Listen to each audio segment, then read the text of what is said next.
till I rest in peace with thee. Draw me nearer, nearer, blessed Lord, to the cross where thou hast died. Draw me nearer,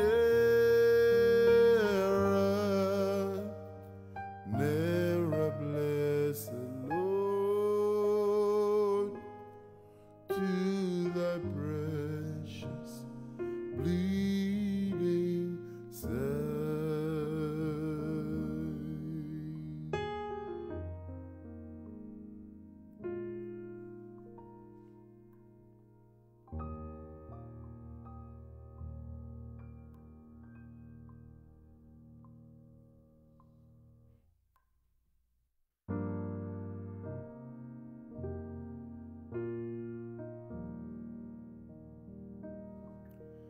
I am thine, O Lord, I have heard thy voice, and it told thy love to me.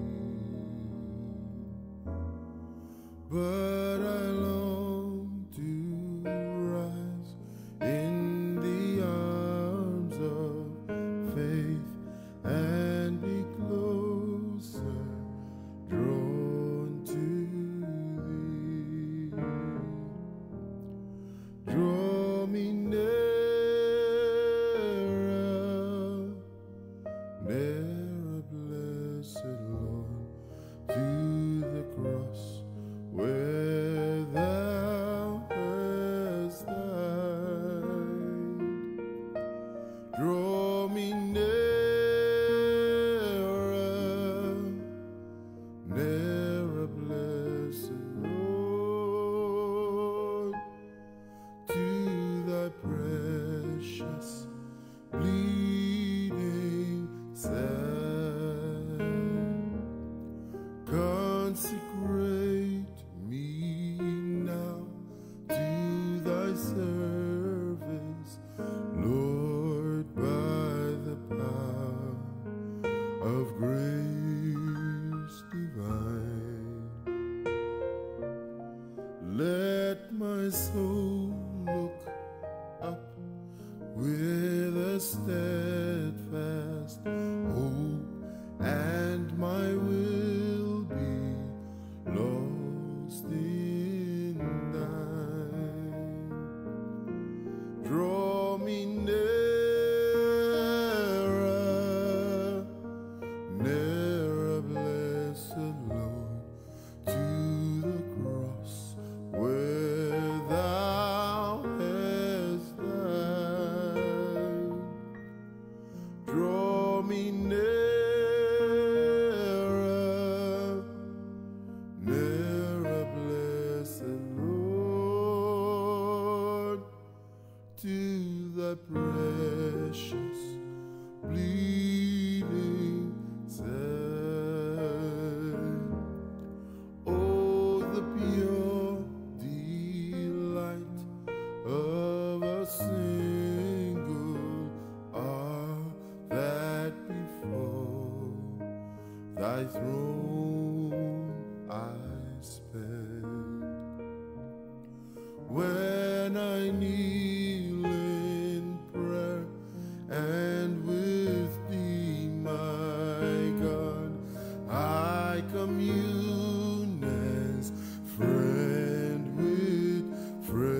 There are depths of love that I cannot know till I cross the narrow sea.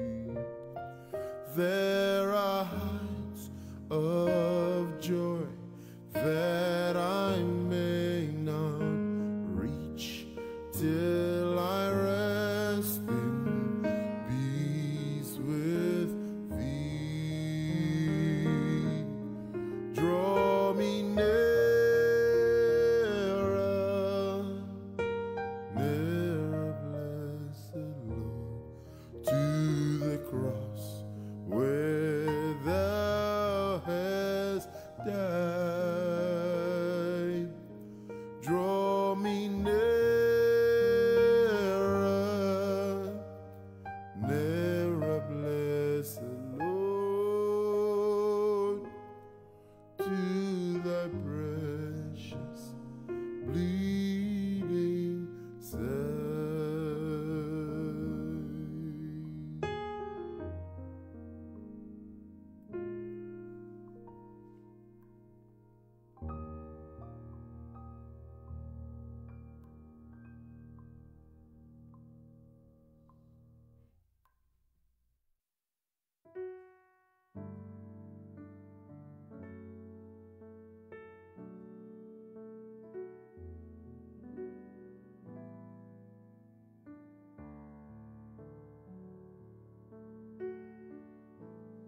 Down from his glory, ever living story, my God and Savior King, and Jesus was his name. Born in a manger, to his own a stranger, a man of sorrow, tears, and agony.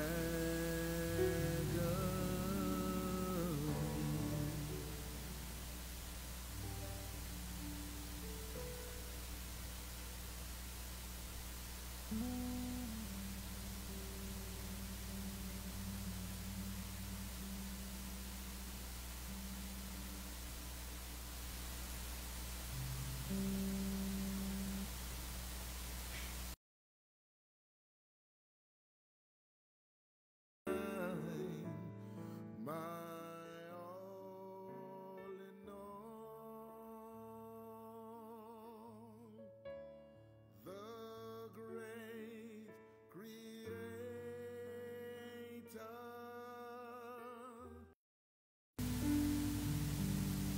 Praise the Lord. Greetings sa ating lahat. Muli po kami bumabati sa inyo lahat sa pangalan natin Panginoon Kristo. At papasalamat muli tayo sa pribileyo na pinagkaloob sa atin ng ating Panginoon sa gabing ito para tayo po ay makapag-live muli at magkaroon tayo ng online fellowship. At maasa ako sa gabing ito na tayong lahat ay magsama-sama. Saan man kayo naroroon sa mga sandaling ito, naway samahan niyo po kami sa fellowship natin sa gabing ito, sa pag-aawit. Nagpapasalamat sa lahat ng po ng biyaya at ginawa ng Panginoon sa atin sa nakalipas na mga araw. So, napakabuti po ng Diyos sa ating lahat at marapat po siyang pasalamatan, purihin at muling makipag-fellowship sa Kanya sa pamamagitan po ng Kanyang mga banal na salita. So, muli, kami po ay malugod na kayo binabati at welcome kayo sa gawain sa gabi ito. At bago po tayo mag-start, mga kapatid, tayo muna po ay dumulog sa Kanya sa pamamagitan po ng isang panalangin. Pangunahan po tayo ni Brother Mac para sa ating panalangin sa gabing ito. Amen. Let's pray sa oras na ito, Panginoon. Ama namin na nakapangyarihan sa lahat, minsan pa, Lord, kami ay nagpapasalamat muli sa oras na ito, Panginoon, na muli ay kami ay idinako, Panginoon, sa oras na ito, Panginoon, dito sa Bahay-Sambahan, Panginoon, para magdaos, Panginoon, na minsan pang online, Panginoon, na Bible study, Panginoon. Panginoon, hinihiling po namin na siyang patuloy na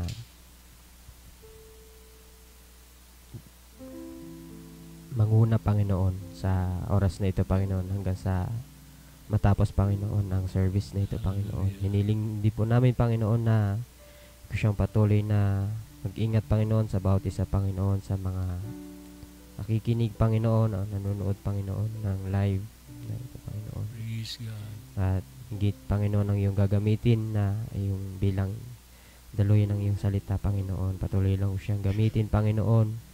Itago mo lang po siya, Panginoon, sa iyong likuran, Panginoon. Magsilbing instrumento, Panginoon, ng pagpapala, Panginoon. At gayon din, Ama, Panginoon, tulad ng lagi naming sinasabi na ikaw po siyang patuloy na nakakaalam, Panginoon, ng desire, Panginoon, nais ng aming mga puso, Panginoon. Kaya minsan pa hiniling po namin na ikaw po siyang patuloy na kumatagpo ng aming mga pangangailangan, pero sa oras na, Panginoon, pagpalain niyo po ang bawat isa, Panginoon, na nakikinig, Panginoon, o makikinig, Panginoon. At binabalik po namin ang walang hanggang pagsamo at papuri, Panginoon, sa iyong pangalan na ay Panginoon na si Jesucristo. Amen. Amen and amen. Puri ng Diyos. Tayo po ay umabit sa ating Panginoon. Samahan niyo po kami sa pag-awit, sa pagpupuri sa ating Panginoon. Awitin po natin yung kantang Above All.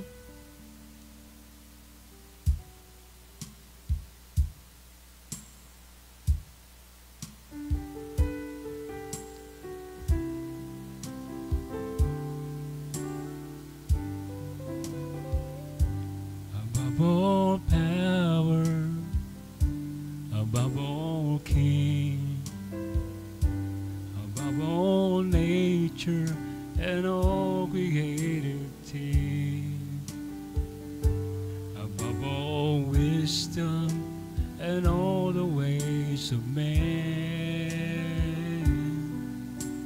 you were there before the world began. Above all kingdom, above all throne, above all wonders the world has ever known, above all wealth and treasures of the earth, there's no way to measure what you were.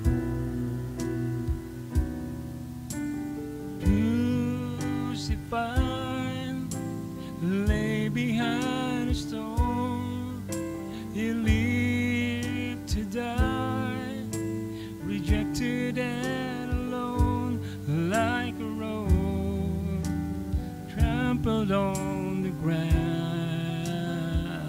You took the fall and thought of me above all. Awitin natin muli, mga kapatid, above all power.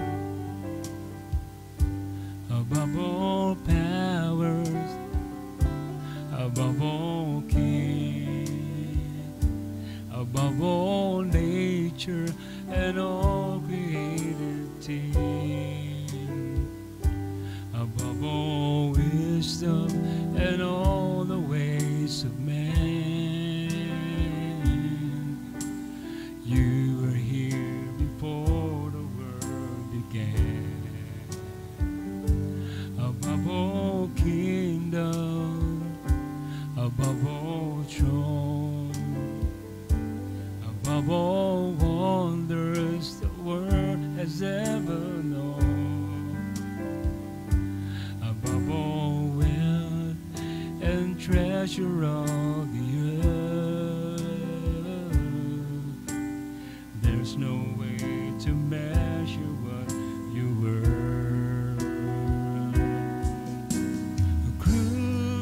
Crucified, lay behind a stone, you live to die, rejected and alone, like a rose trampled on the ground. You took the fall and thought of me above all. Crucified, lay behind the stone, you live to die, rejected and alone, like a rose trampled on the ground. You took the fall and thought of me above all. Sing us again for the last time. Oh, crucified, lay behind the stone, you live to die, rejected and alone, like a rose trampled on the ground. Now you took the fall and thought of me above all, like a rose trampled on the ground. You took the fall and thought of me above all.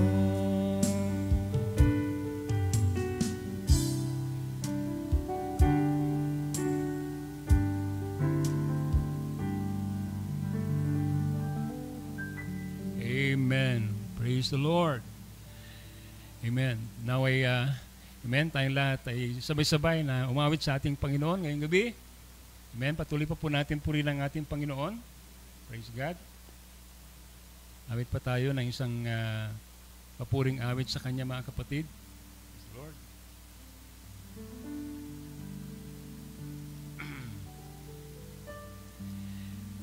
Amen and amen. Medyo masayang awit ito. Praise God.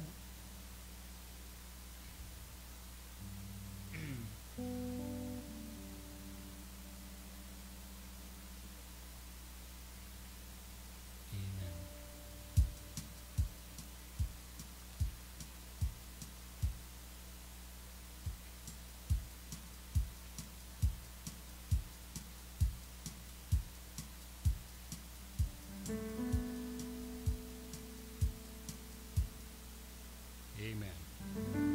Let's sing the song.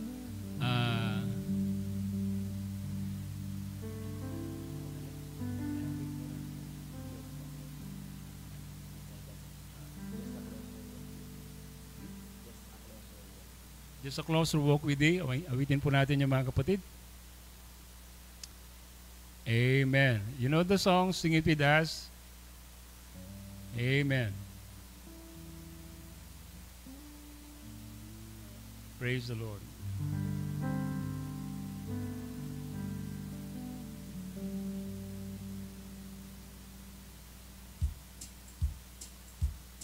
Amen.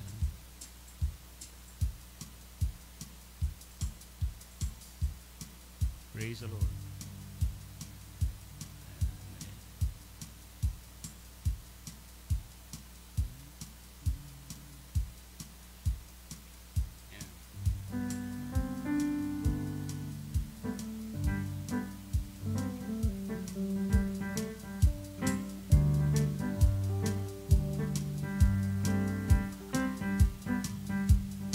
I am weak, but thou art strong.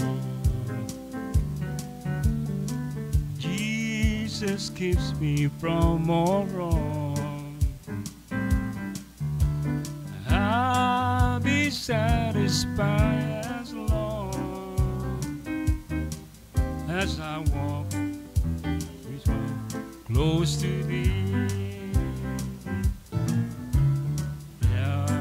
Just a closer walk with thee. Grant that Jesus is my plea.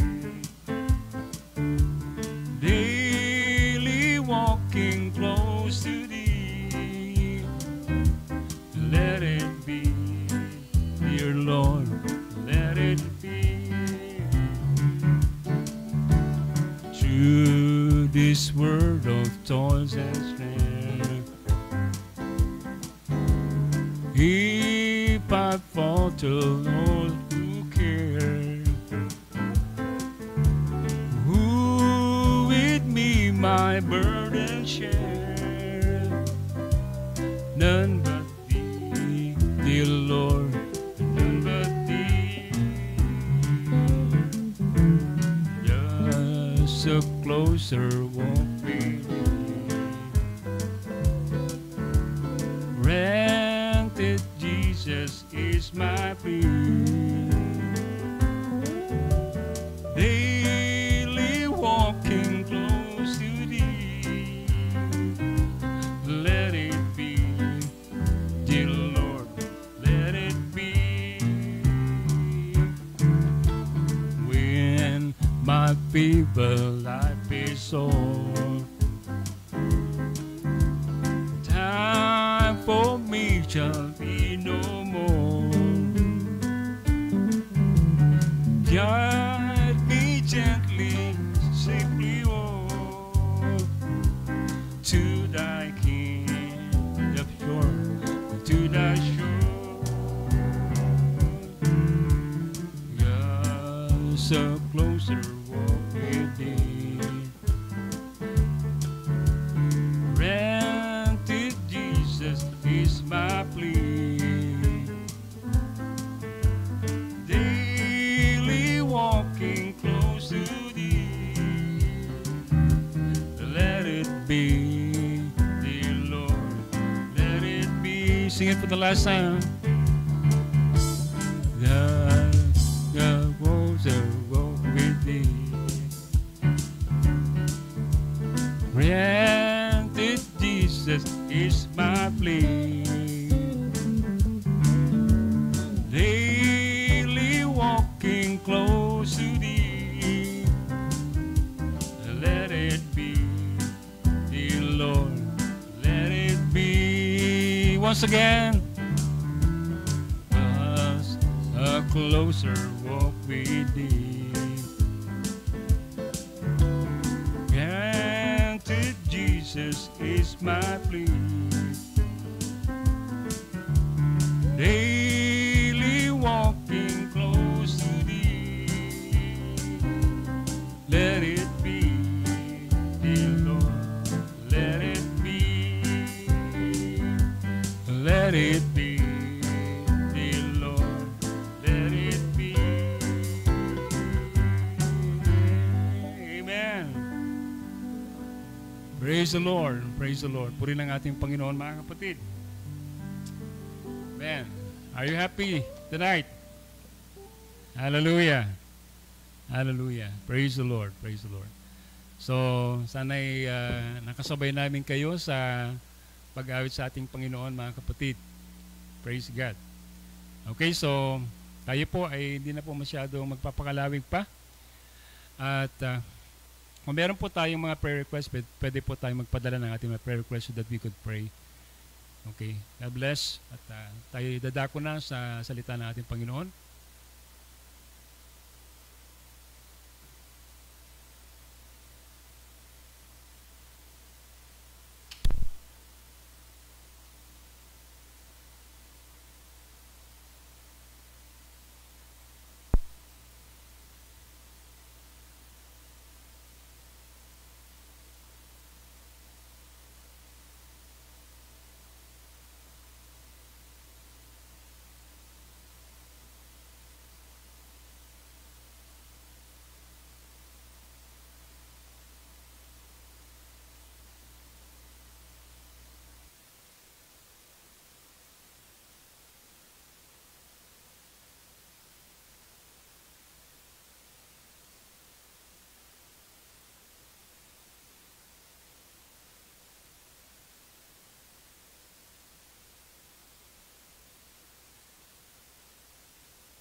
Praise the Lord.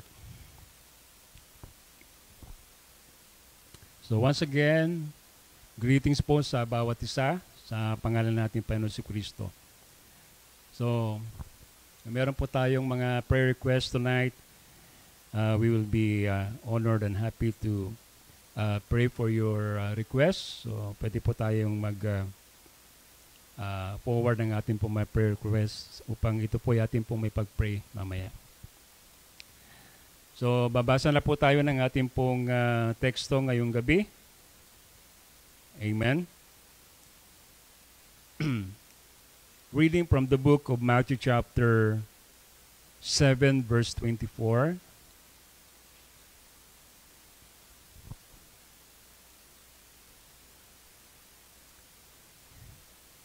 Praise the Lord. The Bible says, "Therefore, whosoever heareth these sayings of mine, and doeth them, I will liken him unto a wise man, which built his house upon a rock." Verse 25. "And the rain descended, and the floods came, and the winds blew, and beat upon the house, and it fell not, for it was founded upon a rock." Verse 26. "And everyone that heareth these sayings of mine, and doeth them not, shall be likened unto a foolish man, which built his house upon the sand.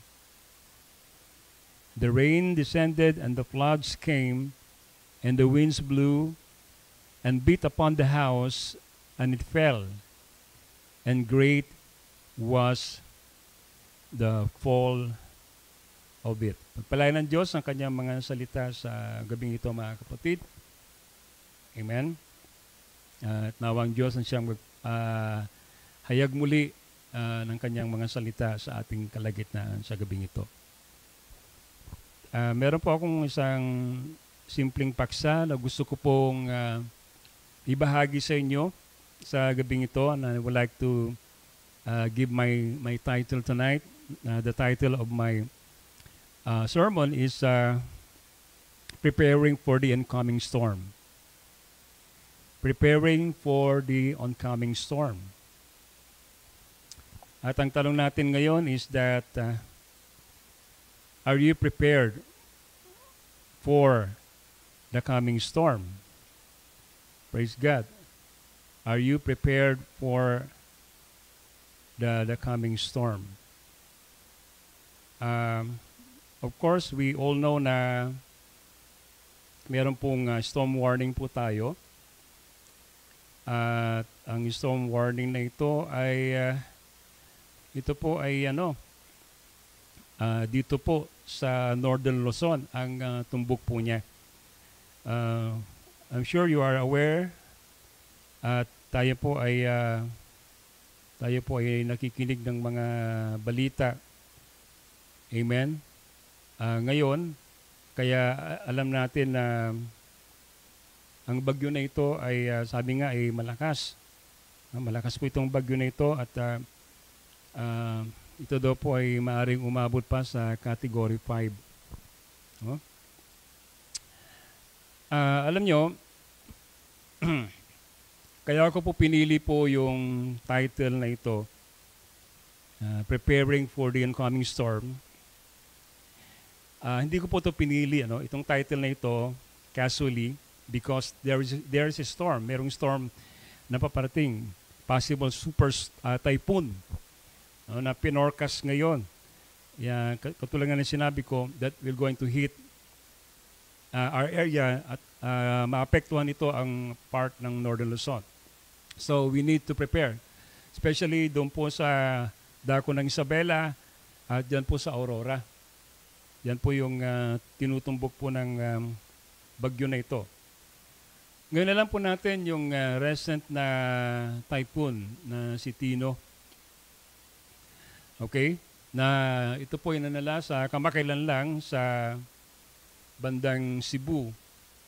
At kung titignan po natin, nakakalumo po yung naging karanasan po ng mga kababayan natin dun sa dako na yon. And it was nearly 100 lives were lost. At hindi mabilang pa na mga bahay na nasira, at pagkatapos mga kung anong mga ari-arian na nawala, no? Now, kung makikita niyo diyan sa screen, makikita natin diyan yung mga pictures kung saan ito po yung mga aftermath ng bagyong si Tino. We saw the floods, nagkaroon ng flood surge, pagkatapos kita natin yung mga sasakyan, ano? Naglutangan yung mga sasakyan. Ganun kataas po yung tubig na inabot po yung second floor ng bahay ng maraming mga doon, mga tao doon sa may part na yon, sa may subdivision na yon. At kita natin kung paano itong mga sasakyan ito, nagpatong-patong sila pagkatapos ng baha. No, naglutangan sila. Yung ibang mga picture nga doon talagang natabunan pa sila ng putik na halos bubong na lang yung ating pong makita. At liban dyan, siyempre yung livestock ng mga tao was devastated. Kung titingnan natin yung mga ibang mga pictures dyan, mga iba sa kanila, they were stranded in their roofs. Yung iba talagang sa bubong na lang sila nag-stay kasi yun na lang kasi ang naiiwan na part ng bahay nila, yung bubong na lang dahil sa taas ng tubig. Biglaan na pagtaas ng tubig. No, hindi po nila ito na-expect na magkakaroon ng ganong klaseng kataas na tubig. That's why hindi po sila naka-prepare. Although meron naman talagang forecast na magkakaroon ng bagyo, pero hindi nila na-expect na ganon po yung magiging epekto po ng bagyo na yan. No? At yung iba nga, kung napanood natin, sila umiiyak, they are crying for help, nandun sila sa ibabaw ng bubong nila, at very worse po yung kanilang naranasan doon. Kaya nakakalungkot po sa mga kababayan natin na nandoon na nasalanta po ng bagyo. At ito na naman po, meron na naman po tayong paparating na naman ng bagyo na darating na naman within this week. At sabi nga nila ay malakas ulitong bagyo na ito.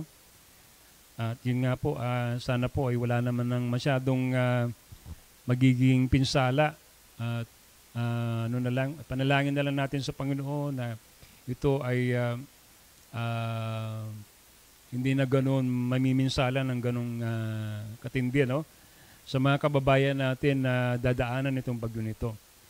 Kung maaari nga lang sana sabihin natin malusaw na yung bagyo papunta dito di ba? Pwede naman 'yon. Kung sa panalangin ay magagawa natin panalangin 'yon. Wala po imposible sa ating Panginoon.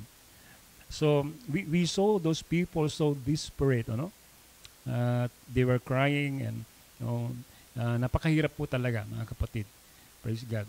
So now naalala ko tuloy yung preaching ng prophet na The Oncoming Storm. Doon ko po kinuha yung inspiration natin ngayong gabi, no? Doon sa message ng prophet na Oncoming Storm 1960. I would like to read part of his introduction in his message. Ang sabi po niya dito, mga kapatid, ano? There has been many lives saved because of preparation for storm.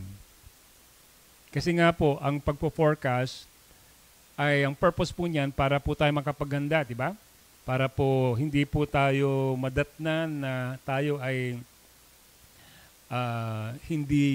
hindi handa. Kaya nga nagpo-forecast kasi beforehand para makapaghanda na tayo.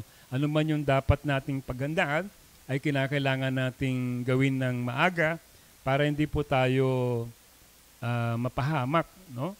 Hindi tayo masalanta na hindi handa, no? Katulad ng mga nangyari sa nakalipas na mga bagyo, no? Yung nakakalungkot, maraming mga buhay na nawala, no? Dahil sa bagyo. Sabi ng propeta, ganun pa man, marami din naman na mga taong naligtas. Sabi niya, there has been many lives saved because of preparation for the storm. Kapag po tayo naganda, tiyak tayo po ay hindi mapapahamak. And sabi niya, and there has been many of lives lost because of failing to take heed to the warning of the storm that's coming. Sa kabilang banda, marami namang mga buhay na nawala dahil po sa hindi po nila pagbibigay ng pansin doon po sa babala, sa warning na ibinigay sa kanila. Yan po nakakalungkot. No? Hindi na po nagkulang ang mga kinukulan para magbigay ng tinatawag na unang paalala, pag-aabiso sa mga tao na dapat sila ay maganda. Pero marami pa rin hindi pa rin nakasunod. Marami pa rin hindi naging lubos ang naging handa. Naganda marahil pero hindi naman ganun kahanda. Kaya yung iba ay hindi pa rin pinalad, no? Na may salba ang mga gamit at ang nakakalungkot po yung buhay na nawala, no? So, sinabi sa atin ng propeta na napakahalaga po na pansinin natin yung babala. Sapagkat ayaw natin na tayo po ay hindi preparado. Ayaw natin na merong mga taong mapapahamak o buhay natin mapapahamak. So kinakailangan po natin mag-prepare. Ba? Mag-prepare sa mga bagay-bagay nito. So there must be tawag dito, serious na pakikinig. Pagsunod doon sa mga babala. Sapagkat kung hindi seryoso yung mga nakikinig doon sa babala, ay ito po magiging kainatnan nila. Katulad po ng mga pinakita natin dyan. Ngayon, alam po natin na kahit merong mga tinatawag na mga nanguhula ganito tungkol sa ganyang mga pangyayari, lalo may mga nakikita tayo sa social media na may mga kumakalat ngayon na may mga hula tungkol sa mangyayari sa Pilipinas, na magkakaroon ng mga flood disaster, magkakaroon ng lindol, magkakaroon ng tsunami, whatever, na mga disaster. Well, hindi naman po na yan bago. Hindi na po yan bago. Talagang nakasulat na po yan sa Biblia. Ayon po sa Lucas Kapitulo 21, versikulo 25 hanggang sa may 26, ito po sinasabi, and there shall be sign in the sun, and in the moon, and in the stars, and upon the earth distress of nation, with perplexity, the sea and the waves roaring. Sabi rito, ito po ay mga palatandaan sa uling kapanahunan, di ba? Ang mundo, sabi diyan, ay makakaranas ng matinding kapigatian, takot ang kanilang mararamdaman sa kanilang puso dahil sa mga pangyayari, sa mga disaster na nangyayari ngayon. At nabanggit po diyan yung tungkol sa mga malalakas na alon.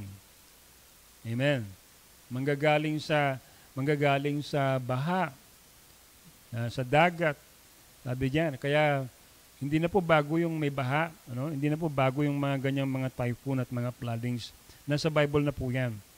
At ang dinudulot po niyan, ayon sa verse 26, sabi rito, ang puso ng tao ay manlulumo, man's heart failing them for fear, dahil sa takot. Kapag may mga nangyayaring ganito, talagang hindi maiwasan ang mga tao talagang mangamba, matakot sila sa kanilang buhay. And for looking after those things which are coming on the earth. We know na ito po ay pasimula lamang ng mga paghihirap. So meron pang mga bagay na darating. May mga mangyayari pa na darating pang mga ganitong katulad ng mga disaster. For the powers of heaven shall be shaken. Praise God. So magkakaroon ng pagyanig. Diba? Sabi nga dun sa Matthew chapter 24, there shall be earthquakes in diverse places. So makikita natin, this is not new. This is a prophecy or an end time event na mangyayari talaga sa uling kapanahunan. Diba? Ito talaga yung mangyayari sa uling kapanahunan. At palala na pong palala ang kondisyon natin. at palakas na ng palakas, patindi ng patindi, ang lahat ng uri ng dilubyo na nangyayari ngayon. At kahit na anong gawin po ng tao, di ba? Hindi na po natin talaga ito pwedeng mapigilan kasi talagang ang mundo natin ito ay talagang sabi nga ay humihibik na, nag-grown na. No? Kaya dumating na po tayo sa punto sa panahon natin ito na like in the beginning, no? Ito po ay mga tinatawag po nating prophetic indicators. Ito po ay isang signal kung saan makikita natin itong mga judgment nito in this present age ay tumuturo sa tinatawag nating nalalapit na pagdating ng ating Panginoon. Di ba? Alam po natin ang Diyos ay mabiyaya. In-extend po niya ang kanyang biyaya sa panahon po natin ito. Pero alam po natin ang biyaya ng Diyos ay meron ding hangganan. Meron ding hangganan. Okay? There is a period of grace kung saan makikita natin na itong biyaya na ito someday soon. Listen to this. Ito po ay mauubos na, ito po ay matatapos na. Okay? Ito po ay kahalintulad sa nangyari sa panahon ni Noah, di ba? Kung sasalaminin natin yung pangyayari sa panahon ni Noah, babalikan natin yung panahon po ni Noah, di ba? Ang Diyos po ay gano'n na lang siya kapasensyoso.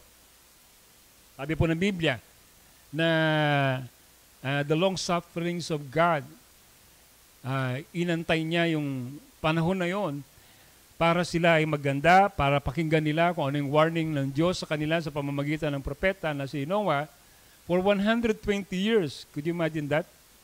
120 years. Ang tagal po yung panahon na yon para lang pakinggan nila at para po sundin at pumasok sila doon sa arko ng kaligtasan. Subalit, ang sabi po ng Biblia, nung naubos na po yung panahon at dumating na po yung appointed time kung saan ang Diyos ay kanya na pong ipaparanas yung kanyang hatol dun sa panahon na yon, ay nakakalungkot sapagkat ang sabi po ng Biblia, si Noah at ang kanyang pamilya lamang po ang naligtas. So ano nangyari po dun sa mga maraming tao sa panahon na yon? Well, ang sabi po ng propeta, hindi nila pinakinggan ang kanilang ang warning ng Diyos sa pamamagitan ni Noah. And he was considered a neurotic. Panatiko. Ito yung tinatawag na doomsday preacher. Napagkat wala pong sinasabi si Noah, kundi sila ay maghanda, magsisi, at pumasok sa arko sapagkat darating na ang hatol ng Diyos na baha. And to them, during that time, it was foolishness. Hindi sila naniwala doon sa pangangaral ni Noah. Alam po natin yon, di ba? Because the prophet said, like in our days, they were so scientific that they could shoot in the sky and they will say that there is no rain. Walang ganyan, Noah, nasisiraan ka na ng bait, kailanman hindi nagkaroon ng ulan. So in short, hindi sila naniwala. No? Hindi sila naniwala kay Noah. For 120 years, binaliwala nila yung warning ng Diyos sa kanila. Pero ang pasensya ng Diyos ay ganun na lang at nung ito po ay umabot na sa hangganan, amen, at sinabi ng Panginoon kay Noah na siya'y pumasok na doon sa arka sapagkat i-dispense na ng Panginoon yung kanyang judgment dito sa lupa sa panahon na yon. Diba? Tingnan niyo po si Noah sa Hebrews chapter 11, nakita po ni Pablo kung paano po si Noah naghanda. No? Naghanda po siya, he construct the ark, he prepared the ark, amen, and his family para sa darating na judgment, you see, and at the same time, no, hindi po siya nagkulang na nagbigay ng warning sa kanyang generation, nangaral siya ng ganun na lamang sa mga tao, bibigay siya ng warning sa kanila para sila ay pumasok at magsisi at maligtas. You see? So, hindi po siya nawalan ng pananampalataya. The Bible said, by faith, Noah. So, by revelation, si Noah, binild niya yon. Kahit kontra man ito sa karunungan ng tao, pero yun po, meron po siyang absolute. Amen? Meron siyang absolute. At yung sinabi ng Diyos sa kanya, kahit walang ulan, sabi ng majority sa panahon niya, hindi totoo yan. Pero si Noah, hindi nagkulang ang pananampalataya niya. Amen? At siya po ay nagpatuloy na nag-construct, nagtayo ng ark, mga kapatid, at doon po sila niligtas ng ating Panginoon. So, we learned that when God judged the earth during that time, ganun na lang po talaga ang pasensya ng Diyos na dumating din po siya sa hangganan. Look at what happened during that time. Tingnan yung mga tao. Diba? Sinabi rin sa Biblia kasi, as it was in the days of Noah, so shall be the coming of the Son of Man. So when we say, as it was in the days of Noah, so it will be just like in the days of Noah. So makikita natin yung parallel sa panahon po nila. So ano nangyayari sa panahon po ni Noah? They were eating, they were drinking, they were marrying, they were given to marriage. Diba? Yung given to marriage yan, ang ibig sabihin yan, hindi kasal na nagsasama, nagli-live-in. No? So, yan po ang kalagayan ng marami ngayon. Maraming mga nagsasama ng hindi kasal. No? So, parehas na parehas sa ating panahon. Diba? Ang mga tao, sabi diyan, walang iniisip kundi ang mga material na bagay. Nagkakainan sila, nagiinuman sila, no? And so forth, and immorality, meron din nandiyan. Then people are so violent during that time. Ang mga tao talagang masyado silang violente sa panahon na yon. And their imagination, sabi ng Biblia, ay ganun na lang. That's why, yun ang mga bagay, o dahilan kung bakit ang Panginoon ay talagang umabot ng kasalanan ng mga tao sa kanyang harapan, dahilan parang panahon na yon ay kanyang gunawin sa pamamagitan ng baha.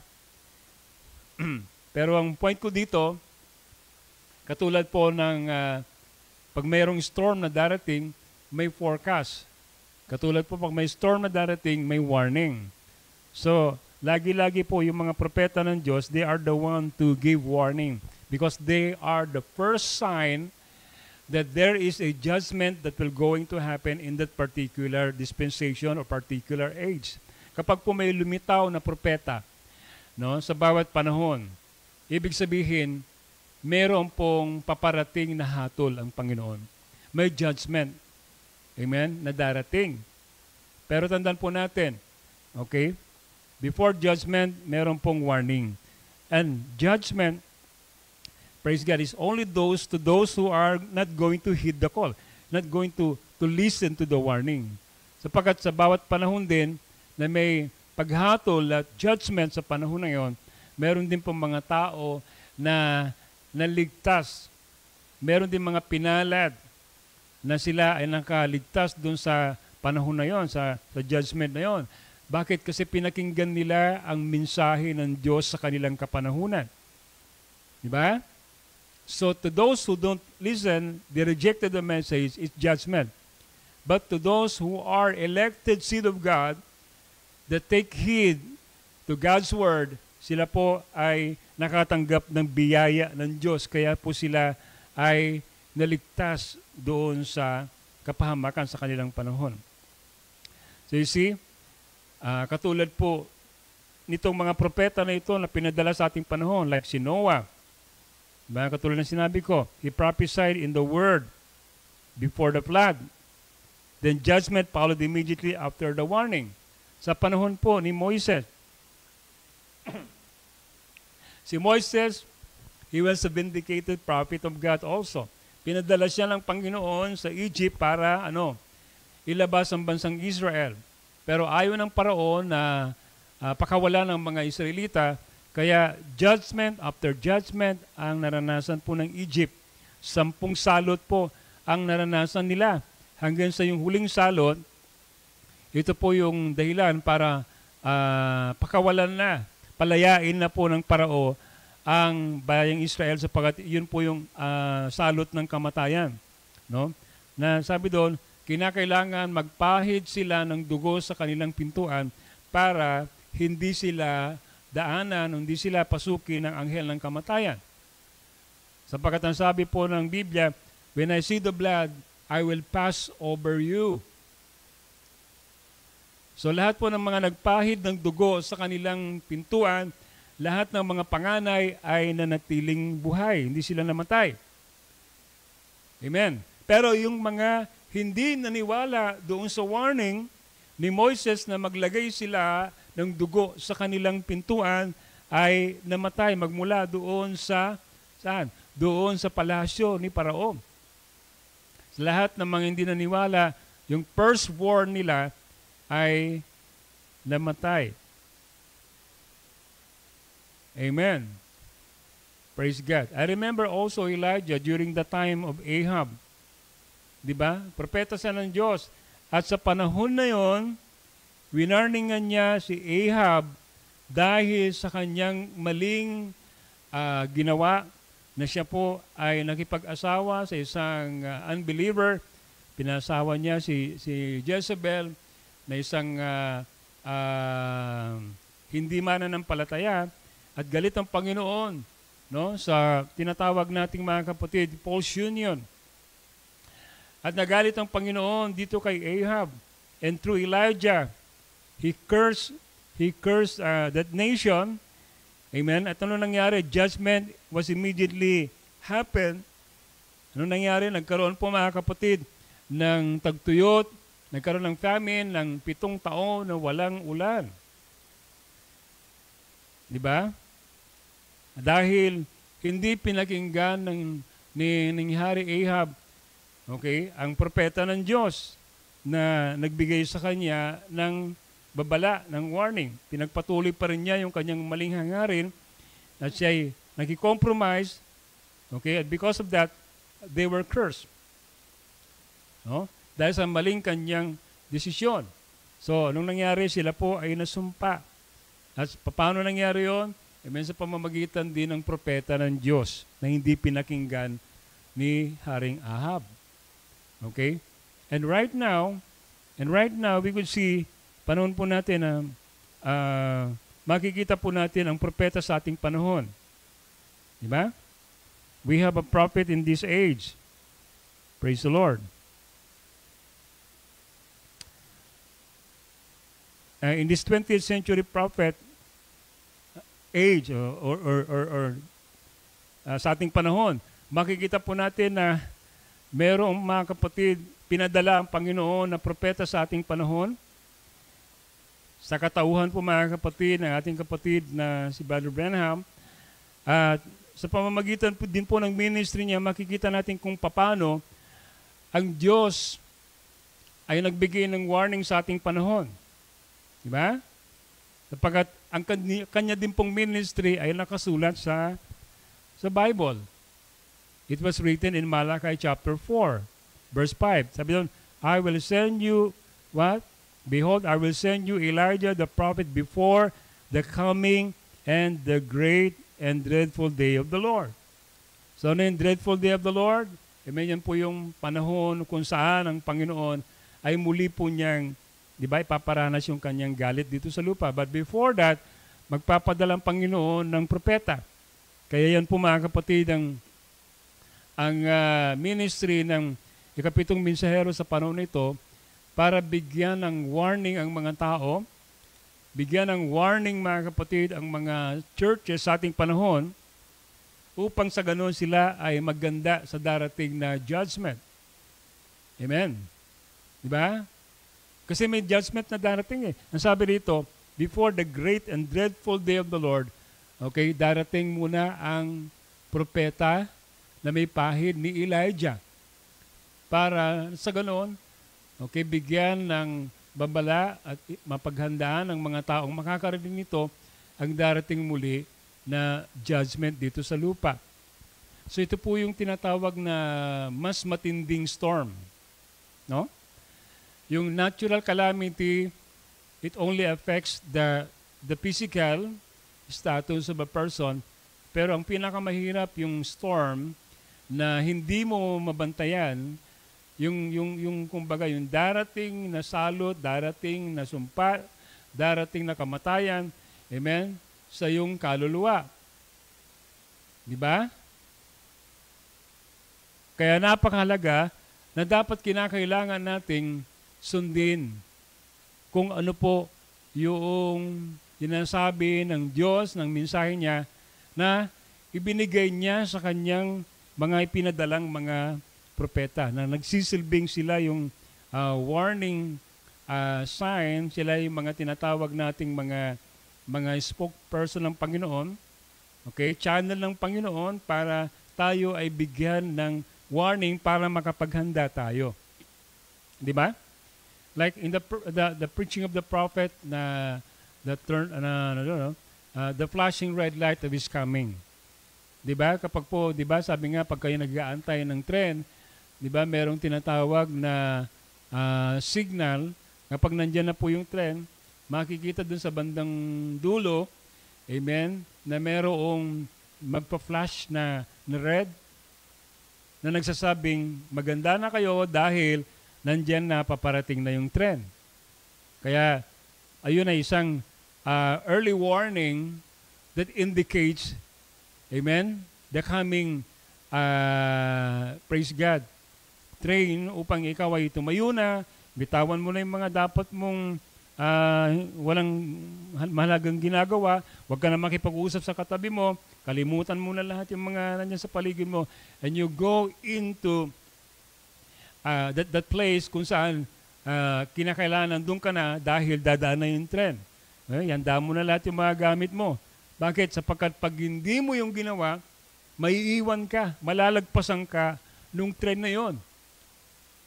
Amen. At yung tren na yon ay huling biyahe na. Kinakailangan makasakay ka doon. Pag hindi ka nakasakay, tiyak maiiwan ka sa biyahe. Diba? At alam natin, tayo po ay umaasa, amen, na ang biyahe na ating pong inaantay, wala iba kundi ang pagdating ng Panginoon. Ang rapture. Diba? Kaya napakahalaga mga kapatid na mabantayan natin itong mga palatandaan na ito, itong mga indikasyon na ito, para po hindi po tayo datnan, hindi po tayo handa, at hindi tayo makasama doon sa biyahe, no, sa rapture. So naniniwala ako, hindi na po nagkulang yung mga ngaral sa panahon nito para bigyan tayo ng warning. Amen? Kada linggo nakakarinig na tayo ng mga mensahe mula sa mga totoong mga fivefold ministers upang tayo bigyan ng warning. Amen? Gawin ang nararapat na dapat necessary na preparation. Diba? Amen. Mag-ipon tayo ng langis, ng ating lampara, upang pagdating ng bridegroom natin, hindi tayo madatnang, hindi tayo handa.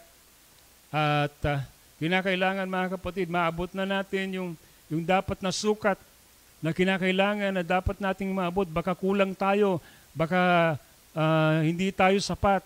Yung kasakdalan natin ay hindi gano'n na hindi umabot doon sa pinaka fullness of that stature of a perfect man. So ano mangyayari? Hindi rin tayo makakwalify para sa rapture. So kinakailangan po natin ng isang seryosong paghahanda para sa ating pong pag-alis dito sa lupa. So, nasaan tayo ngayon? Are you prepared? Diba? My question is, preparado ba tayo, no, sa pagharap natin, amen, sa Panginoon? At nakikita ba natin itong mga bagay na ito? Anong indikasyon nito para sa atin? Right? Are we prepared for the oncoming storm? You see? Naman sabi po dun sa ating teksto kanina na binasa, di ba? Binasa po natin kanina doon. Nakita po natin yung dalawang nagtayo ng bahay. Di ba? Yung isa ay nagtayo ng bahay doon sa buhanginan. Amen? Sabi doon, dumating yung bagyo, dumating yung storm, malakas na ulan, malakas na hangin. At ang sabi sa Biblia, dahil hindi ito nakatayo sa isang matibay na pundasyon, nakatayo lang ito sa isang pundasyon na buhangin, the Bible says, bumagsak po yung bahay na yon at pagkatapos kakilakilabot yung kanyang pagkabagsak dahil nakatayo po siya sa hindi tamang pundasyon, siya ay nakatayo sa buhangin, kaya po siya mga kapatid na buwal. Pero ang sabi doon, yung isa naman na nagtayo ng kanyang bahay doon sa bato, isang solidong bato, amen, nakaranas din siya ng storm, ng bagyo, ng ulan, amen, pero dahil nakatayo po siya sa matibay na pundasyon, sabi doon, hindi po siya bumagsak. Diba? Amen. Kaya po, siya po yung wise builder. Yung isa ay foolish man. Amen? At ito'y tumutukoy, sabi ng Biblia, sa dalawang klaseng nakakatanggap at nakakarinig ng warning or salita ng Diyos. Diba? Sabi doon, sino man na nakikinig ng salita ng Diyos na hindi naman ito, mga kapatid, pinapakinggan, hindi ito siniseryoso, hindi sinusunod, hindi ginaganap. Sabi doon, matutulad siya doon sa foolish man na nagtayo ng kanyang bahay sa buhanginan. Right? Paano kayo nakikinig ng salita ng Diyos kada linggo, kada gawain? Yan ba ay talagang pumapasok sa puso natin o pumapasok lang dito sa ating kanang tainga pagkat lumalabas doon sa kaliwang tainga? Diba? O para lang tayong nanalamin sa salamin at pagkatapos ay nakita natin yung ating sarili na maraming mga dapat kinakailangan na ayusin. Kinakailangan na gawin. Amen, tanggalin.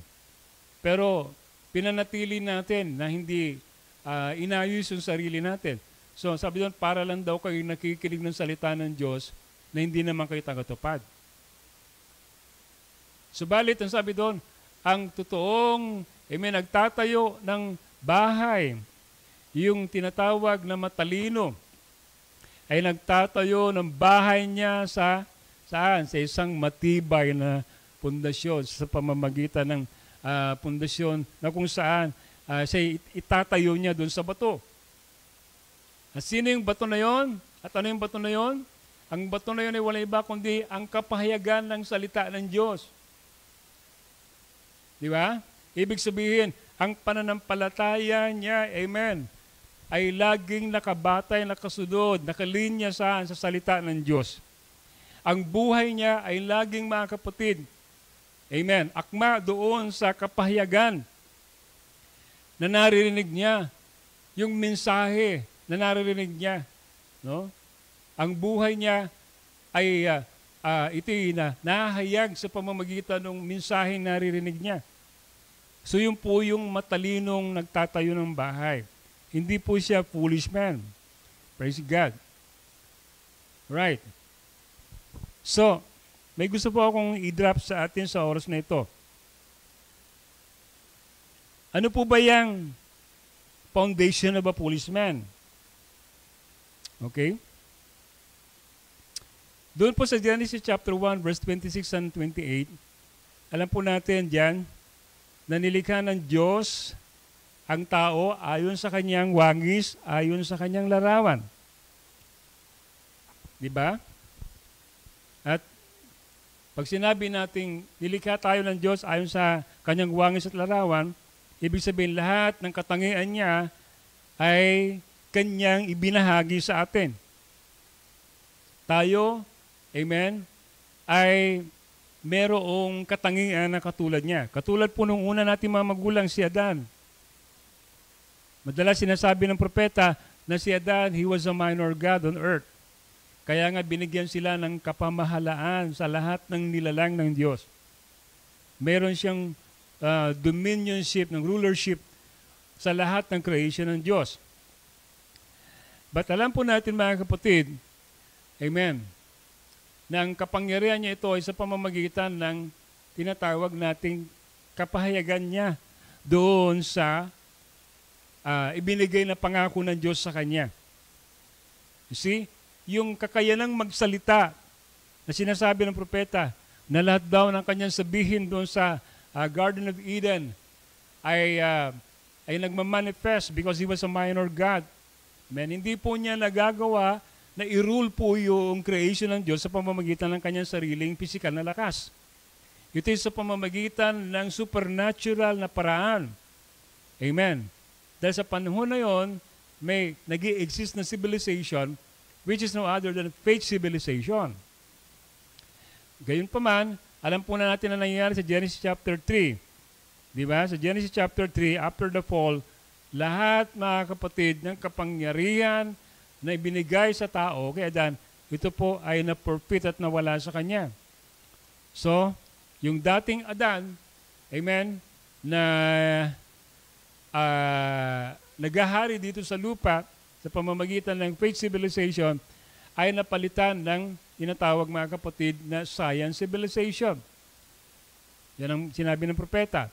So after the fall, lahat ng creation ng Panginoon ay nagkaroon po, mga kapatid, ng problema. So nagkaroon ng problema ang agriculture. Sabi nga ng Biblia, mga kapatid, si Adan ay kinakailangan ng bumungkal ng lupa para siya kumain. Hindi siya bumubungkal ng lupa dati para kumain. Diba? Kumakain siya kahit hindi siya nagbubungkal ng lupa. See? Pero after the fall, nasumpa ang lupa, at ganyan sabi ng Panginoon, dahil diyan sa kasalanan na nangyari, ikaw ay magpapawis at ikaw ay kakain ayon sa iyong pawis. Amen? Pagpapagal, amen, sa lupa. And in Genesis chapter 4, makikita natin kung paano, yun na po yung pagkalat po ng lahi ni Cain. At nagkaroon na po ng industrial civilization.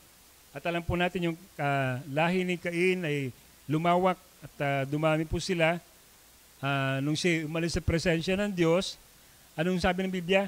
Sa Genesis chapter 10, siya po ay gumawa ng kanyang sariling syudad. Gumawa siya ng sarili niyang civilization. At diyan makikita natin yung lahi ni Cain, sila yung mga nag-invento ng mga bagay-bagay. No? Kung babasahin natin ang Genesis na account sa lahi ni Cain. Sila yung mga tagagawa ng mga metal, tagagawa, mga kapatid, ng mga instrumento, di ba? When it comes to engineering, at lahat ng mga bagay na yon, ay lahi po ni Cain ang siyang nagpasimula. See? And in Genesis chapter 10, mababasa po natin doon, that was the time na meron pong, mga kapatid, isang karakter, isang tao na galing sa lahi din, mga kapatid, nitong si Cain, na masamang tao ito sa panahon na yon na namuhay. Amen? Isang hari na tinawag po na si Nimrod. Diba? Si Nimrod. At ang sabi po ng Genesis chapter 10, itong si Nimrod, siya po ay isang mahusay na hunter. He was a mighty hunter dito sa lupa nung panahon na yon. At ito pong si Nimrod ay isang figure lang na tumutukoy sa isang kapangyarihan, isang leader. Amen. Na ipoproject po niya yung ganyang klaseng espiritu ng katulad po ni Nimrod na isang mighty hunter. Wala pong pwedeng tumalo sa kanya sa pagiging dalubhasa niya sa paghahunting. Amen. Kaya mandaraya po siya. Okay? Mahirap po siyang hulihin. Mahirap po siyang matalo. At sa Genesis chapter 11, makikita natin kung paano itong si Nimrod ay gumawa po siya ng tinatawag, mga kapatid, na tore. Tinawag na Tower of Babel. At ang layunin niya ay maabot ang langit. Sa paraan ng karnal na paraan ng pagtayo ng tore, gusto nilang maabot yung langit. Amen? At kanya pong hinimok ang lahat ng mga nasyon na makiisa sa kanya. So sa panahon na yun, itong si Nimrod, very powerful po siya, na kaya niyang tipunin, kaya niyang pagkaisahin ng lahat ng mga bayan, lahat ng nasyon, para sa kanyang layunin na magkaisa sila lahat para gumawa ng isang tore, amen, upang ito ay maging hagdan papunta sa langit. Alam po natin yun, di ba? Pero alam po natin ang account sa Genesis chapter 11. Ang sabi sa Biblia, bumaba ang Panginoon, nakita ng Panginoon ang ginagawa ng mga tao. Amen? Gusto nilang maabot ang langit sa paraan na na karnal na sa pamamagitan ng karunungan ng tao at hindi sa pamamaraan na nais ng Diyos na dapat sila makapasok sa kanyang kaharian. Ito yung sinasabi ng propeta. Di ba? Yan ay paraan ni Satanas, paraan ng Diablo, maging scientific sa paraan ng pag-approach, pagtuklas sa Diyos. Kaya itong mga scientists na ito, itong mga matatalinong tao na ito, di ba? Hindi sila naniniwala sa isang bagay hanggat hindi nila napapatunayan sa pamamagitan ng kanilang mga pagsasaliksik, mga theory at kung ano ng mga ginagawa nilang, di ba? Pag-examine ng mga bagay-bagay. Pero mga kapatid, kapag supernatural, kapag po ang pinag-usapan po natin ay tungkol sa mga bagay na spiritual, hindi natin pwedeng ipairal yung ating karnal na kaisipan. Simple lamang po ang sinasabi po ng Biblia, para makapasok po tayo doon sa kanyang kaharian, kinakailangan lang po nating sumunod doon sa kanyang utos na you must be born again. Sabi doon, maliban ang tamang panak na muli sa tubig at saka sa Espiritu, ay hindi sila makakapasok sa kanyang kaharian. Hindi mo na kinakailangan na ikaw ay gumawa ng isang karnal na bagay para lang makapasok sa kaharian ng Diyos. Kinakailangan mo lang magsisi at sumampalataya sa Kanya para ikaw ay makapasok sa Kanyang kaharian. See? So, ito yung pong tinatawag na sibilisasyon ni Satanas ngayon. This is Satan's Eden. And he's the God of this evil age. Makikita natin sa panahon po natin ito po yung tinatawag nating information age, communication age, amen, at globalization ng lahat ng mga bagay. Kaya lahat po ng mga ngayon, di ba? Globalized na po lahat. Darating po tayo sa punto na hindi na natin kinakailangan pa na meron pa tayong daladalang mga pera sa ating mga bulsa o sa pitaka natin. Kasi magkakaroon na po ng one world monetary system at kinukondisyon na po nila ang tao sa paggamit ng mga ang tawag dito?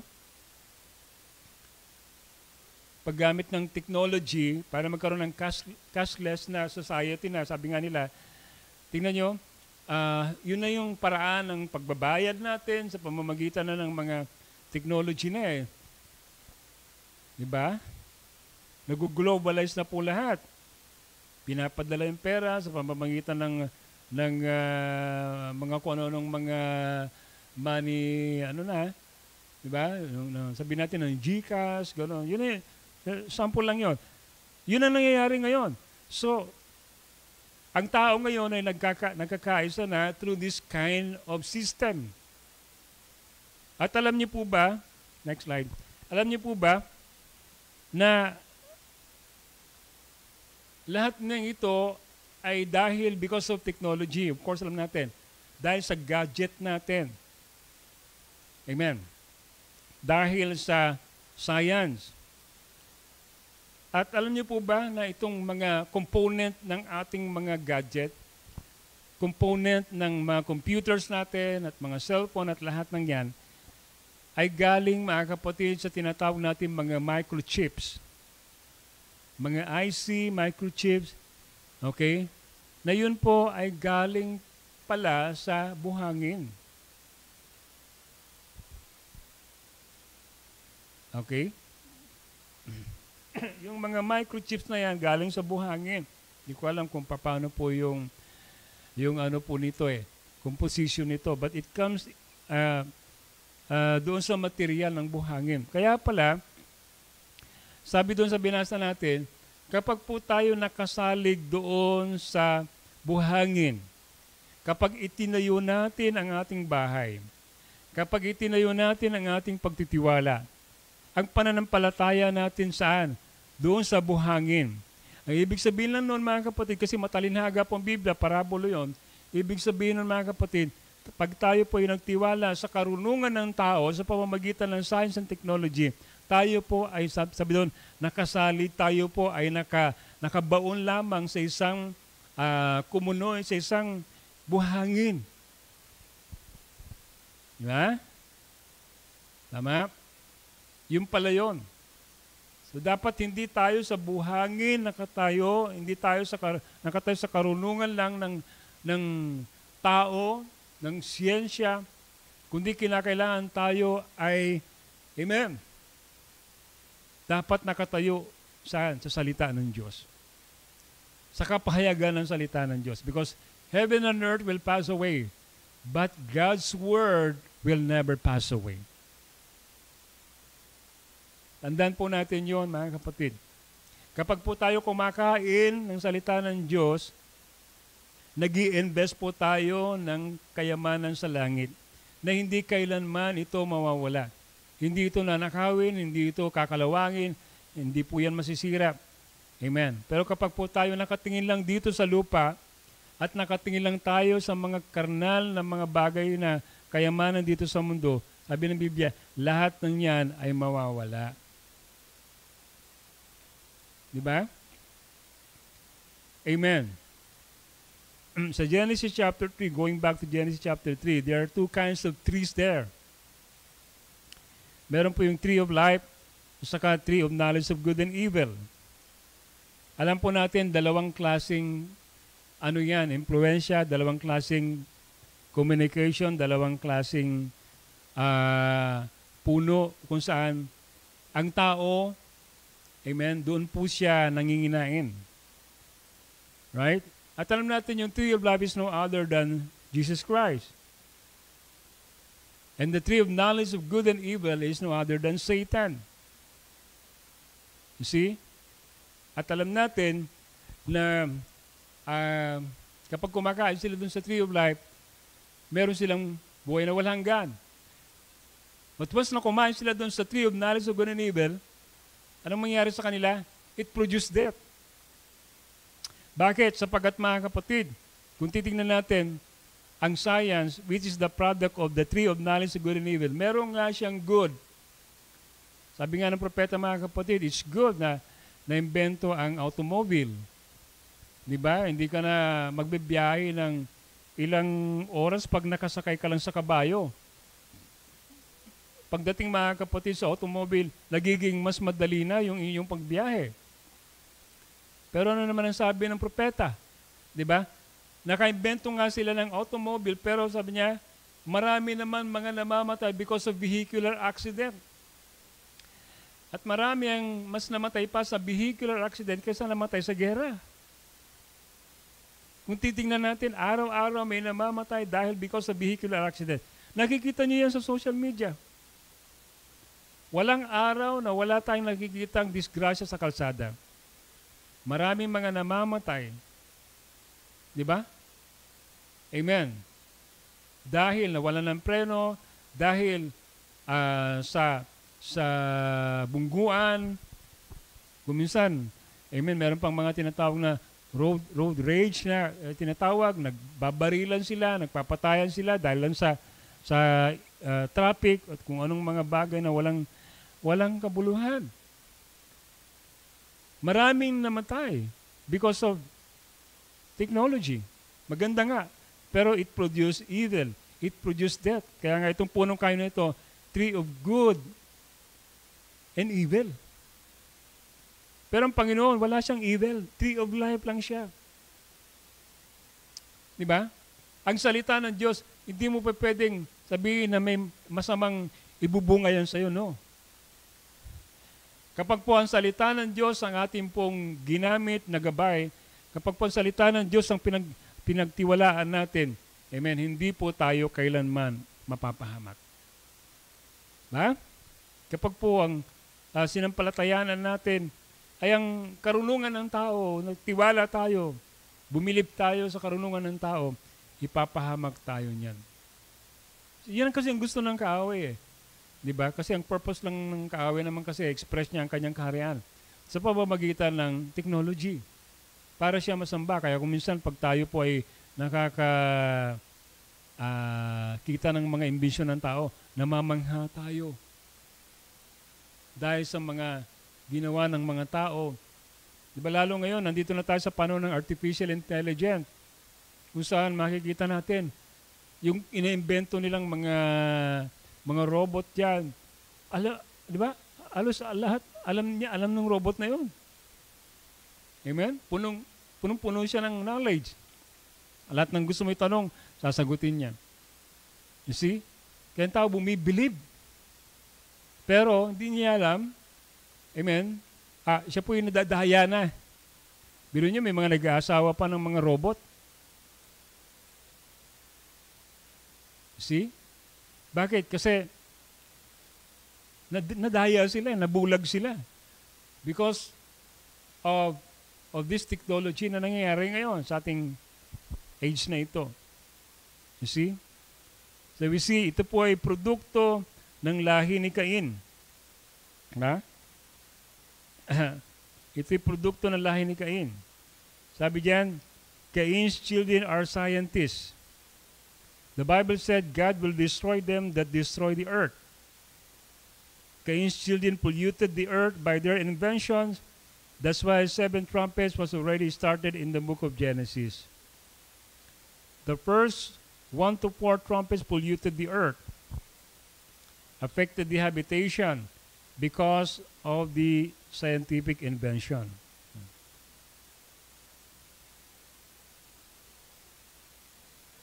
Amen. Dahanan ko sandali itong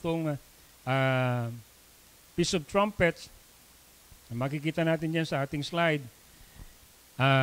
Yung first trumpet, it affects the vegetation.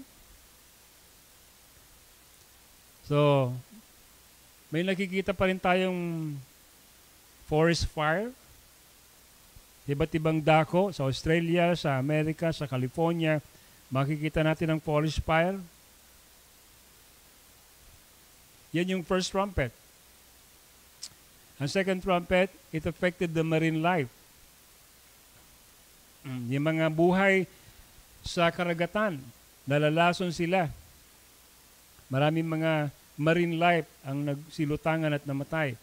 And it happens in different parts of the world. Diba? Dahil sa pollution sa tubig, ay namamatay yung mga isda. Di natin alam, naglulutangan sila, namamatay sila. So that is the second trumpet.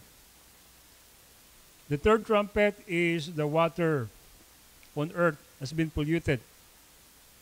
Kailan yung panahon na kung saan kinakailangan bumili ka ng tubig mo ngayon para mas safe yung inumin mong tubig. Kasi kahit na yung mga tubig ngayon sa mga bukal o sa mga, anong tawag dito, sa poso, ay hindi na po tayo nakakatiyak kung ito po ay malinis. Marami nang kung ano ng mga elemento at parasite. So they were polluted. Sabi dun sa third trumpet, apektado po yung tubig, katubigan na iniinom ng tao. Ang ika-4 na trumpeta naman ay speaks about the global warming.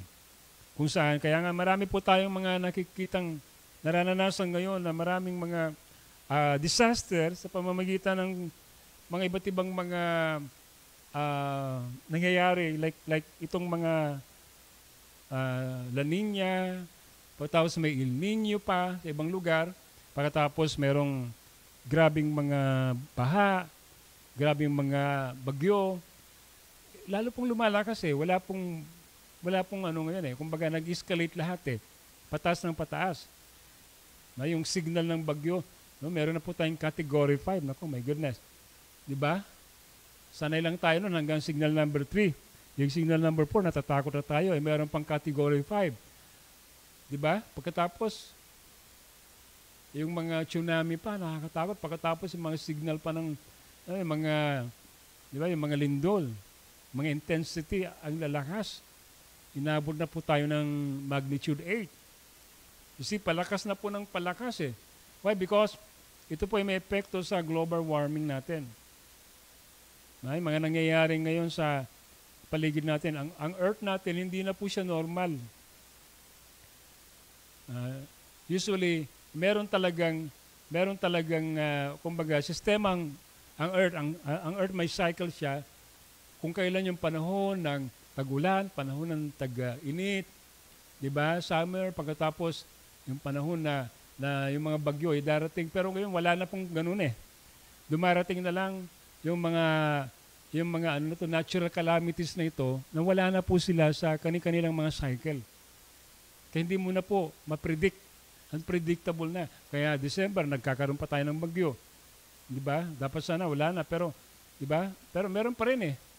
Bakit? Because of global warming. Amen. So yan ay bahagi pa rin nung pag-ihip ng mga pakakak. Okay? So yung unang apat has something to do to the habitation of the people on earth. So the first 1 to 4 trumpets polluted the earth, affected the habitation because of scientific invention.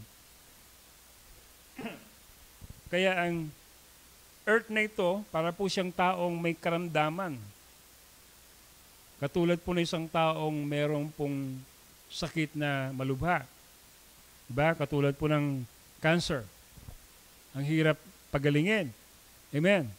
So parang ganun din, in a natural and in a physical way, makikita natin ganun din ang nararanasan din ng tao.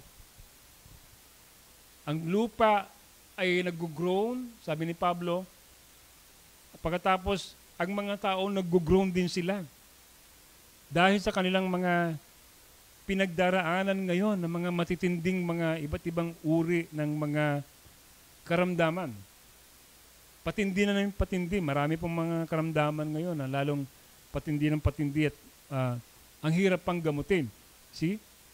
Because that is part of the curse. At ito po ay bahagi nung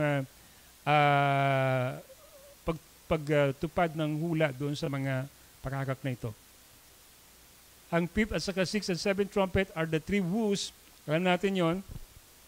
At ang woos na ito ay nagsisignify ng war. 1st, 2nd, and 3rd World War. At anong gagawin niya? It will going to destroy itong mga tinatawag na gera na ito. Ang focus nito is to destroy the inhabitants of the earth.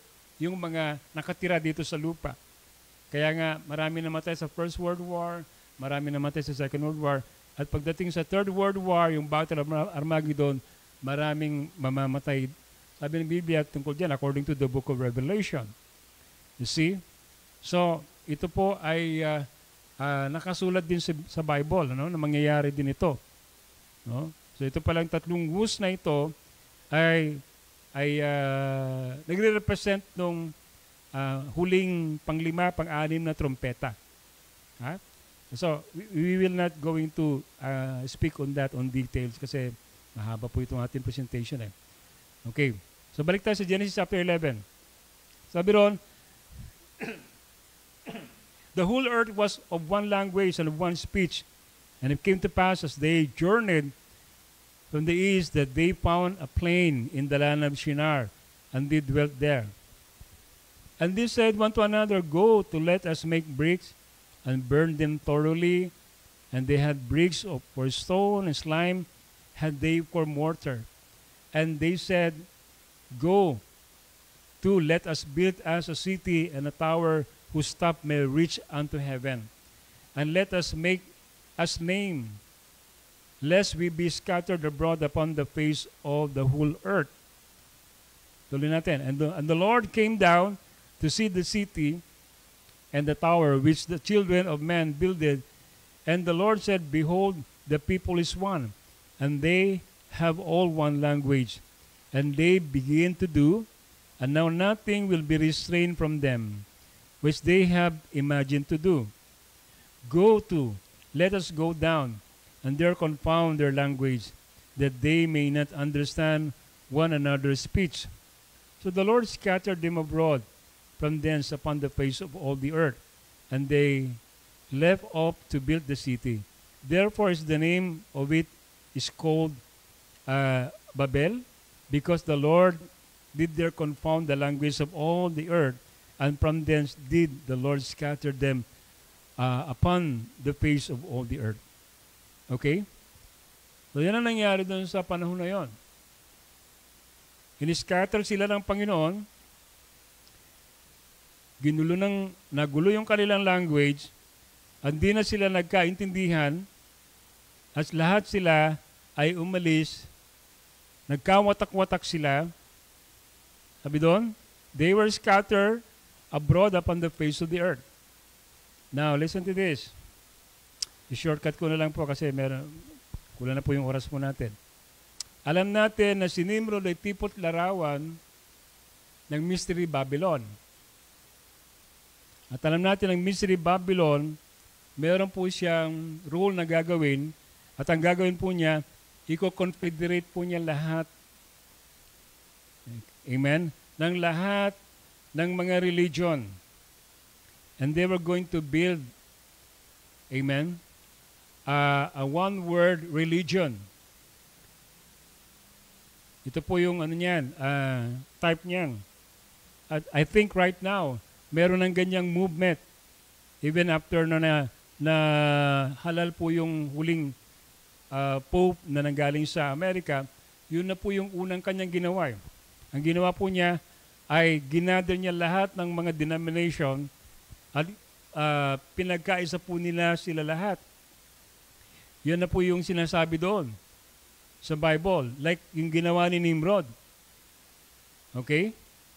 Gumawa siya ng isang syudad kung saan lahat ng mga tao ay kanyang hinimok na mag-isa. At tinawag nila yung lugar na yon Babylon.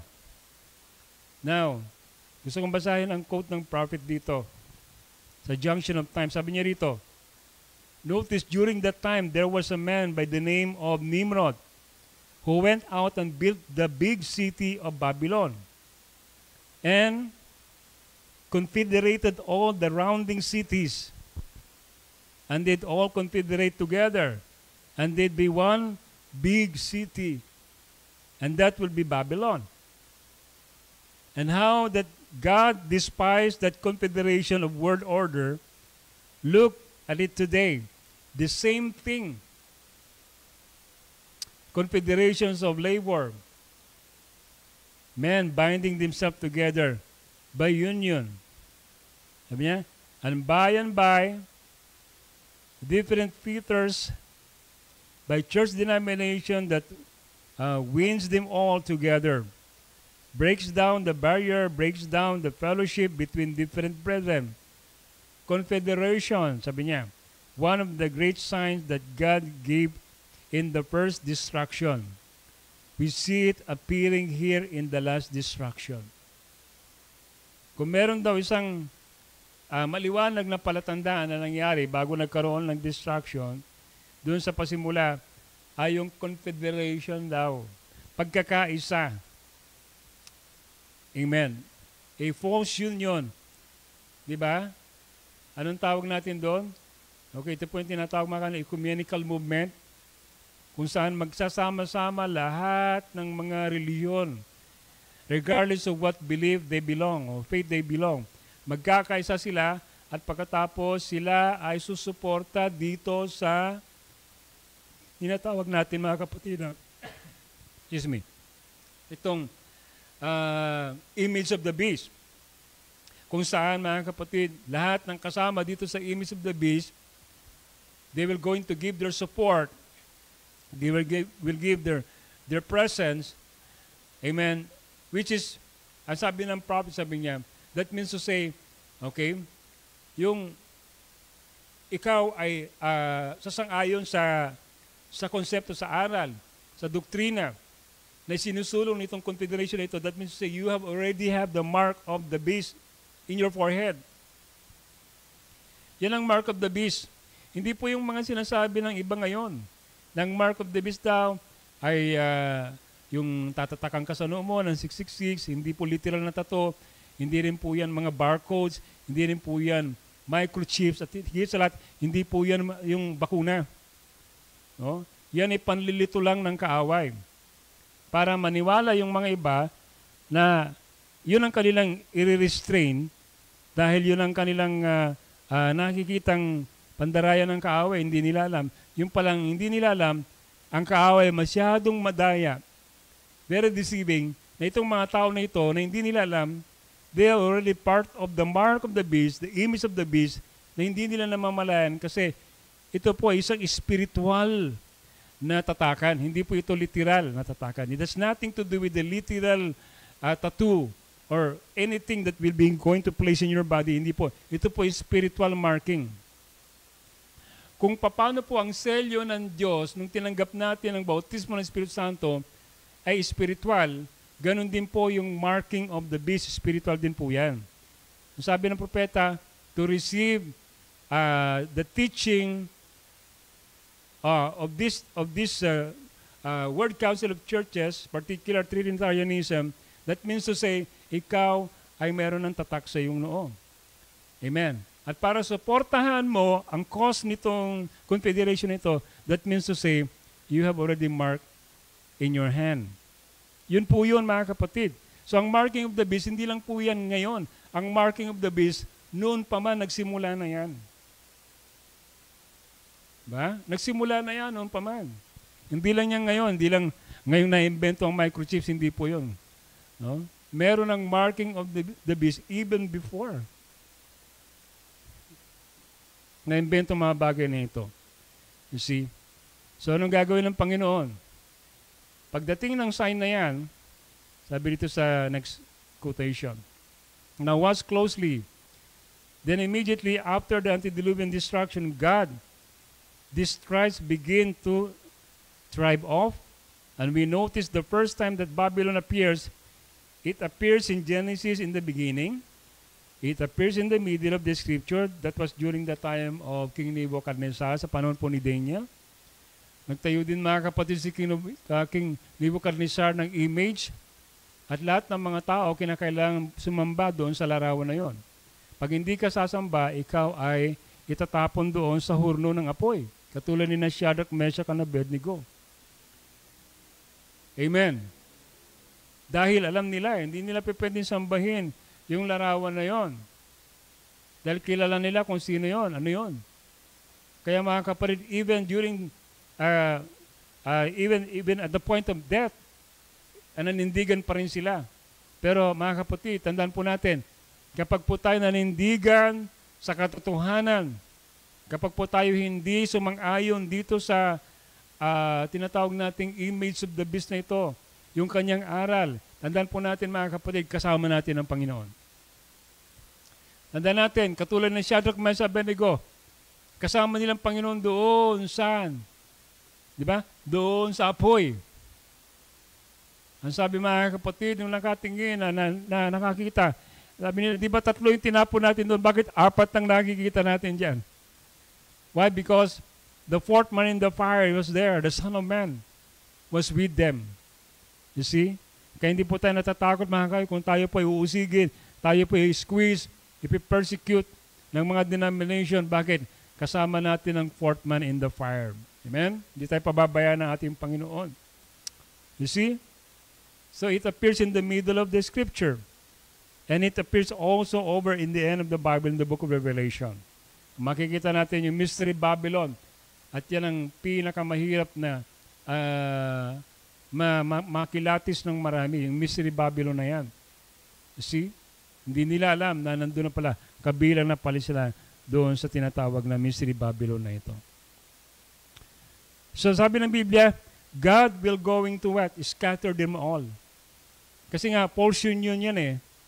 Darating din ang panahon, yung Mystery Babylon na yan, wawasakin ng Panginoon yan. Sisirain ng Panginoon yan. Kumbaga, katulad sa panahon ni Nimrod, winasak ng Diyos yung tore ng Babel. Amen? By means of scattering the people abroad, na ginulo ng Panginoon yung kanilang means of communication. Dati nagkakaintindihan sila, pero ngayon hindi na sila nagkakaintindihan, kaya nagkahiwa-hiwalay sila. You see? Kasi gagamitin naman po kasi mga kapatid, nitong tinatawag nating Antichrist, image of the beast na ito, ang technology para ipursu niya yung kanyang plano, amen, na ang tao sa mundong ito ay kontrolin niya through technology. Di ba? Hindi nyo alam mga kapatid na yung identity ninyo, alam na nila eh. Masyado na tayong advanced ngayon sa technology. Hindi mo na pwede itago identity mo. Okay? Kasi nga, dahil sa karunungan ng tao. Pero mga kapatid, kahit na gano'ng karunong ang dyablo, mas marunong pa rin ang Diyos. Amen? Mas malakas pa rin, mas makapangyarihan pa rin yung paraan ng Diyos ng communication. Paraan ng Diyos para po tayo mga kapatid, tawag dito, dalhin sa tama. Di ba? Hindi mga kapatid sa paraan ng talino ng tao, kundi ito sa paraan ng, amen, karunungan ng Diyos. Kaya ano nangyari? Katulad sa panahon ni Nimrod, maghihiwalay-hiwalay, babagsak din yan. At sabi nga doon, Babylon is fallen. Babylon is fallen. Lahat ng sistema dito sa mundo, babagsak. Yung communication dito sa mundo, babagsak lahat yan. Wawasakin ng Panginoon yan. Magkakaroon ng global, tawag doon, crisis na pagdating sa communication, pagdating sa technology, parang katulad noon, natakot sila. Bakit? Kasi parang sabi nila, lahat ng communication masisira. At lahat ng mga gumagamit ng technology ay magkagulo-gulo. I believe that will happen someday. Amen. Yung mga satellite na yan, babagsak lahat yan. Amen. Sapagkat alam natin, ang karunungan ng dyablo ay limitado. Ang kapangyarihan ng dyablo ay artificial lang. Kaya nga, artificial intelligence, lahat artificial ang ginagawa niya. He could not produce the genuine and original, amen, creation. Hindi katulad ng Panginoon. Kahit itong mga scientists na ito, they could not even create a single leaf of a tree. Ang Diyos lang ang kayang gumawa ng mga bagay na yan. Di ba? Kaya lahat ng communication dito sa mundo ay mapapalitan dahil meron po tayong communication na mas matindi pagdating ng panahon na yon. At pagdating dyan sa last slide natin, nakita natin dyan yung head ng mystery cloud. Yan ang ating pong mga kapatid.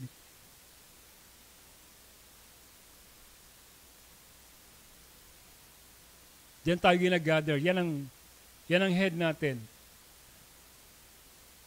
Galing tayo dyan. Diyan nagmumula yung ating communication.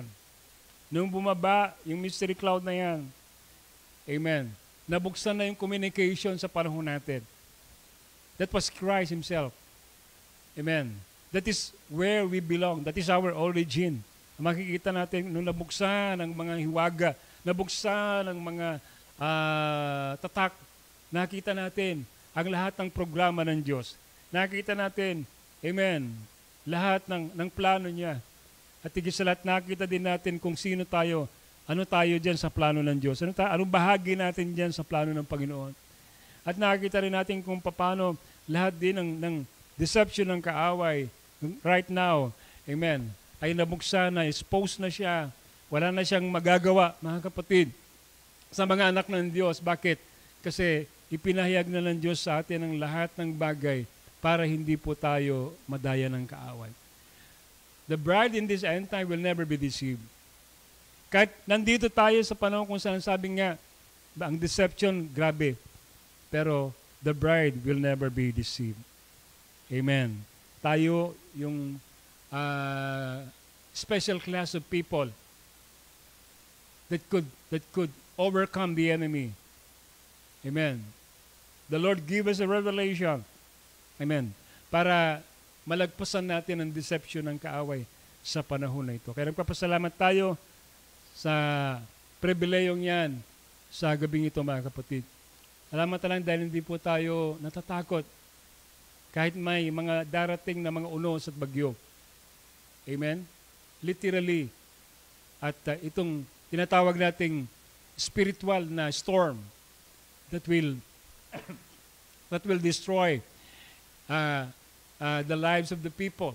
Amen. Hindi tayo natatakot sapagkat alam natin nabigyan na tayo ng warning at nabigyan natin ng pansin yung warning na yon at tayo na ngayon ay nasa ilalim na ng proteksyon ng ating Panginoon upang hindi tayo mabilang doon sa mga dadanas. Amen. Ng nakakakilabot na karanasan. Katulad ng Biblia, amen, lahat ng nakatayo ang kanilang pundasyon sa buhangin ay kakilakilabot ang kanilang magiging kalagayan. Diba? Kalunos-lunos ang kanilang magiging kalagayan. Pero tayong, ang pananampalataya natin ay nakasalig sa isang matibay na pundasyon sa bato. Kailanman, kahit dumaan man ang mga bagay na ito, hindi tayo matitinag sapagkat nakatayo tayo sa matibay na bato. Magpalain tayo, naway na pagpala po tayo ng salita ng Panginoon ngayong gabi mga kapatid. Praise the Lord. Dito po tayo magtatapos.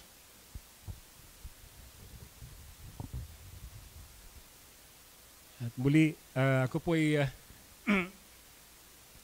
napasalamat po sa presensya ng bawat isa sa mga nakinig ngayong gabi. Nawa po ay napagpala po tayo ng salita ng ating Panginoon. At naabot po tayo ng malinaw ng kanyang salita.